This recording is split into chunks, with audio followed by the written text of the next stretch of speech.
eh saya masih terusin ke Theologia Germanica ya. Ini apa? Em, share ini. Kamera saya tutup aja. Kemarin kan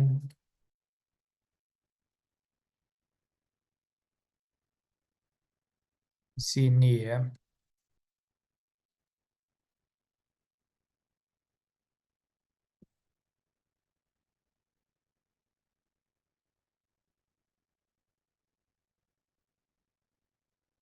Ya kemarin sampai sini ya kita bahas ya. Em, jenis keempat ini ya. Saya terusin dikit.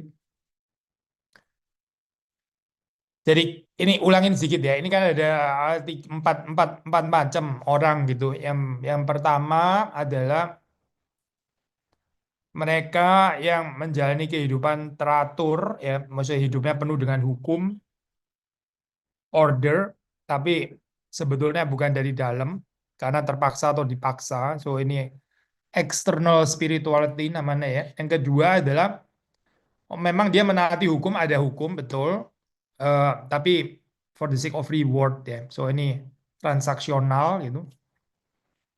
Yang ketiga, mereka ini menganggap diri mereka sudah sempurna dan karena itu nggak perlu hukum ya, nggak perlu nggak perlu ada sesuatu yang mereka submit kepadanya itu. Ya ini kaum antinomianis namanya. Lalu yang keempat ini yang betul ya, yaitu mereka yang sungguh-sungguh diterangi hatinya, dibimbing oleh Allah. Nah, mereka ini menaati hukum, jadi bukan nggak ada hukum. Atau mereka menaati hukum itu bukan karena upah misalnya ya, dan juga bukan dengan terpaksa, tapi karena cinta, karena dicintai, karena dicintai Tuhan, dan mencintai Tuhan ya. Nah, sekarang saya terusin di bagian ini ya. Pada bagian ini kita mendapati sebuah pendahuluan substansi spiritualitas reformatoris nanti terus akan dikembangkan lebih jauh oleh reformer seperti Luther dan Calvin. Bentar, ada yang tulis chat. Em, eh, sudah saya umumin sih ya di pertemuan sebelumnya ya. Ini apa? Nggak ada link, saudara mesti beli bukunya karena buku ini dijual sama Momentum. Saya nggak bisa kasih saudara gratis gitu. Karena ini buku dijual. So, saudara kalau mungkin ya bisa beli buku di bukunya di Momentum. Eh soon akan terbit sih, kira-kira pertengahan Februari gitulah. So, about 1 week lagi gitu ya. Atau bisa coba ini apa tanya dulu di toko buku Momentum. Saya nggak bisa kasih filenya ya, karena ini buku dijual gitu.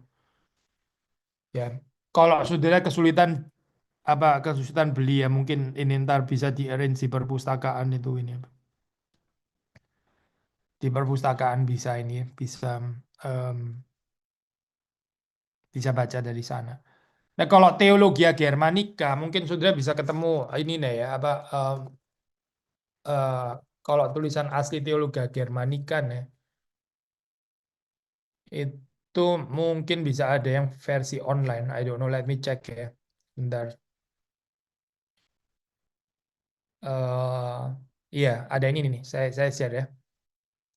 Ini Theologia Germanica. Tapi ini keseluruhan ini ya, keseluruhan tulisan gitu. Sini ya, saya share ya. Ini dari CCEL. Oke. Nah, itu yang Theologia Germanica ya.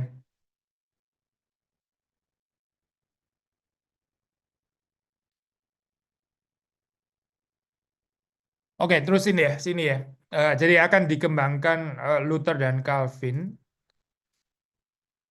Jadi kita lihat di sini spiritualitas reformatoris, maksudnya dikembangkan oleh para reformator itu bukan antinomianism, bukan tanpa hukum. Ya, terus atas nama Christian freedom lagi itu kan ya. Eh, tapi juga ini bukan legalisme ya, bukan legalisme yang melakukan hukum dengan keterpaksaan, terus self righteous dan seterusnya. Em, Spiritualitas reformatoris menjunjung hukum atau perintah Allah, tapi nggak menggantungkan keselamatan atau kesempurnaan ketaatan manusia kepada hukum itu, tetapi menggantungkan pada kesempurnaan kasih Allah kepada manusia. Nah, kalau kita baca di Alkitab di ini ya, di Injil Yohanes, Yesus kan mengajarkan ketidakterpisahan antara kasih dan ketaatan pada perintah Allah. Ya, ini kalimat kutipannya dari Yohanes 14. Siapa yang memegang perintah-perintahku dan melakukannya, dialah yang mengasihi aku. Saudara lihat di sini, bukan saja antara ketaatan kepada hukum dan kasih kepada Allah itu bukan dikotomi, bukan saja bukan dikotomi, tapi malah inseparable gitu ya, kalau kita baca di sini gitu.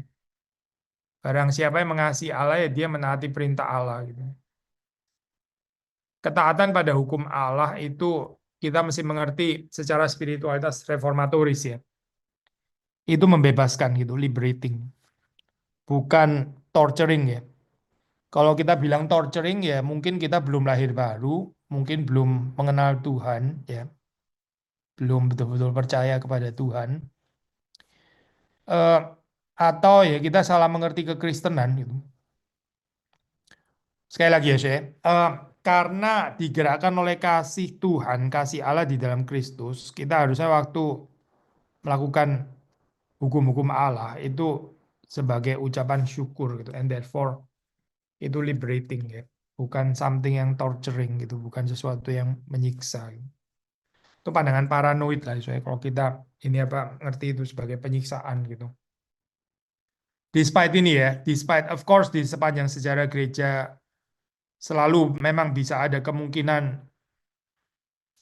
gereja atau di dalam hal ini ya, oknum pimpinan gereja itu abusing ya, memang saya bisa gitu. Saya bukan mengatakan ini ya, kita nggak perlu kritis sama sekali gitu. Tentu ada aspek di mana kita boleh kritis, tapi kritis terhadap hukum Tuhan sendiri, kritis terhadap firman Tuhan, kritis terhadap perintah Tuhan, itu nggak do any good ini ya, em, di dalam jiwa kita. Pembedaan manusia batinia dan manusia lahiria ya, inward outward atau external internal ya. Ini kita lihat ini didasari secara kristologis oleh penulis atau autor Theologia Germanica ini. Reeves Raderkas di dalam bahasa atau vocabulary ini ya, mistik, agak allegorical memang ini ya. Di situ apa, dua mata Kristus ya, dua mata Kristus. Itu dimengerti sebagai manusia batiniah dan manusia lahiriah Kristus. Saya kutip ya, dengan demikian penglihatan manusia batiniah Kristus melalui mata kanan jiwa selalu berpartisipasi secara penuh di dalam kodrat ilahi kebahagiaan dan sukacita yang sempurna. Namun penglihatan manusia lahiriah melalui mata kiri jiwanya terlibat dalam banyak penderitaan, kesusahan, dan kesengsaraan. Ini terjadi sedemikian rupa sehingga mata kanan manusia batinnya tetap tidak bergerak, tidak terhalang, dan tidak tersentuh oleh semua kesusahan, penderitaan, dan siksaan yang harus dihadapi oleh manusia lahiriah. Memang sih, Zoe, kalau kita pakai apa ya, eksegese penafsiran Alkitab yang ketat ya, kita bisa bertanya apa tepat ya ini mengaitkan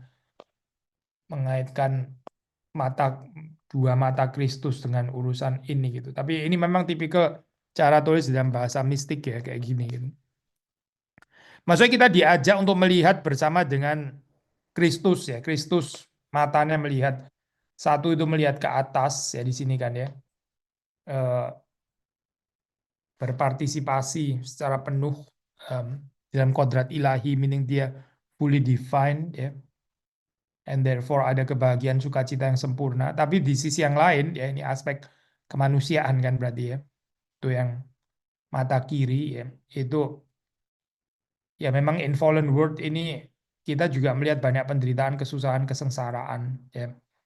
So ada mata yang melihat ke atas, ada mata yang melihat ke bawah, maksudnya itu. Sama seperti Kristus memiliki dua mata, yakni penglihatan oleh manusia batinia dan lahiriah. Demikian pula jiwa manusia yang diciptakan oleh Allah, yang dibikin paralel ya. Satu mewakili kekuatan untuk mengintip ke dalam yang abadi dan satu menatap waktu dan dunia yang diciptakan. Memungkinkan kita untuk membedakan antara yang tinggi dan yang kurang mulia seperti yang saya katakan di atas. Ini kutipan asli ya, maksudnya dari Theologia Germanica.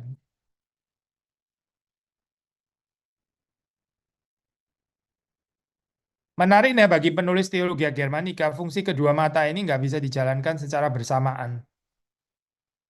Ya, ya kita bisa setuju nggak setuju ya di dalam bagian ini, tapi at least menurut pemikiran autor dari autor Anonymous Theologia Germanica ini ya, ini kalau mata kanan melihat merenungkan keabadian, mata kiri harus menutup penglihatannya. Demikian pula sebaliknya. Kalau mata kiri memfokuskan diri pada hal-hal lahiriah, terserap oleh waktu dan makhluk ciptaan, mata kanan akan terhalang perenungannya. Mungkin deh saya, regardless dari tafsiran atau ini ya, bahasa mistik gitu ya, konsep yang mirip kita bisa baca di eh, tulisannya Paulus ya, waktu dia tulis surat kepada jemaat di Korintus. Paulus di situ menulis, meskipun manusia lahiriah kami merosot, ya, manusia batinia dibaharui dari hari ke hari. So, manusia lahiriah saudara, ya, dan saya meskipun saudara masih sangat muda sih ya, ya tetap merosot sih gitu, akan merosot. Kita itu declining ya in life secara lahiriah ya, tapi secara batiniah itu harusnya bertumbuh. Ya ini keyakinan ini ya ini sejalan dengan mata jiwa dan ya apa spiritual eye yang masih kutip dari ini ya apa pasal yang sama 2 Korintus, tidak memperhatikan yang kelihatan melainkan yang tidak kelihatan karena yang kelihatan adalah sementara sedangkan yang tidak kelihatan adalah kekal. So memperhatikan yang tidak kelihatan itu berarti cuma bisa dilakukan dengan mata jiwa gitu, dengan spiritual eye, bukan dengan physical eye. Tapi physical eye ya itu realistik, memang kita ya punya aspek fisikal. Penulis Teologia Germanica sangat menekankan pentingnya spiritualitas batiniah ya, ini apa dikontraskan dengan spiritualitas lahiriah atau spiritualitas eksternal. Ada pepatah yang dia kutip ini, no outgoing was ever so good that a remaining within was not better. Agak susah ya kalimatnya ya. No outgoing was ever so good that a remaining within was not better. Kalau saya terjemahin bebas di sini, tidak ada sesuatu yang keluar yang begitu baik sehingga nggak terdapat di dalam yang lebih baik. Eh, maksudnya poinnya adalah di dalam itu selalu lebih baik daripada yang keluar. Kalaupun keluar itu sudah baik, berarti di dalam akan lebih baik lagi gitu. Poin yang dia mau katakan adalah selama kebajikan atau perbuatan baik itu terjadi di luar jiwa atau nggak berasal dari dalam jiwa, ya, dari dalam batin, maka itu nggak ada sesuatu ya, apapun yang bisa membuat jiwa manusia itu sungguh-sungguh bajik dan benar. Maksudnya remain externally. Ya. Nah ini sampai sekarang juga masih relevan deh. Soalnya ini apa keagamaan yang sifatnya eksternal gitu ya. Pergi ke tempat ibadah eksternal, berdoa eksternal, ya, ikut chapel eksternal, perhaps even study juga eksternal gitu. Masih sangat relevan sih dengan ini ya, keadaan manusia sekarang gitu. I mean as simple as bangun pagi juga bisa eksternal gitu. Jadi bagaimana manusia dapat diselamatkan dari kutukan spiritualitas lahiriah atau spiritualitas eksternal ini ya? Jawabannya yaitu Allah harus berada di dalam jiwa kita. Nggak ada kemungkinan yang lain ya. Entah kita mengatakan bahwa Allah yang Esa itu harus masuk ke dalam jiwa atau jiwa kita yang harus datang kepada Allah yang Esa. Ya, ini mau pakai gerakan yang manapun ya. Tapi yang pasti manusia harus mencari, merasakan, dan mengecapnya.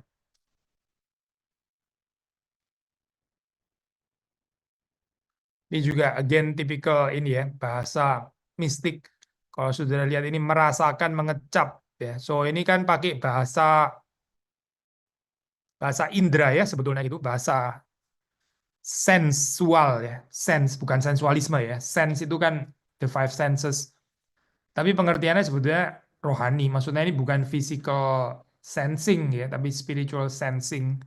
Nah, ini tipikal bahasa mistik itu ya, pakai indera bukan bukan cuma the activity of the mind atau the contemplation of the mind. Ya, itu cenderung membawa kepada model spiritualitas yang rasionalistik.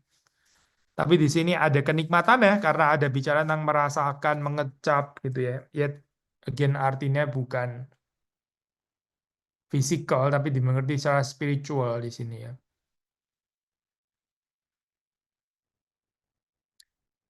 Kekasan di dalam spiritualitas mistik ini adalah penekanan terhadap perasaan panca indera ya, termasuk tadi saya sudah jelaskan misalnya pengecapan ya. Meskipun bahasa panca indera ini tentu dipahami secara rohani ya. Bahasa seperti ini membawa kita untuk melampaui sekedar pengetahuan teologis yang dipikirkan oleh akal.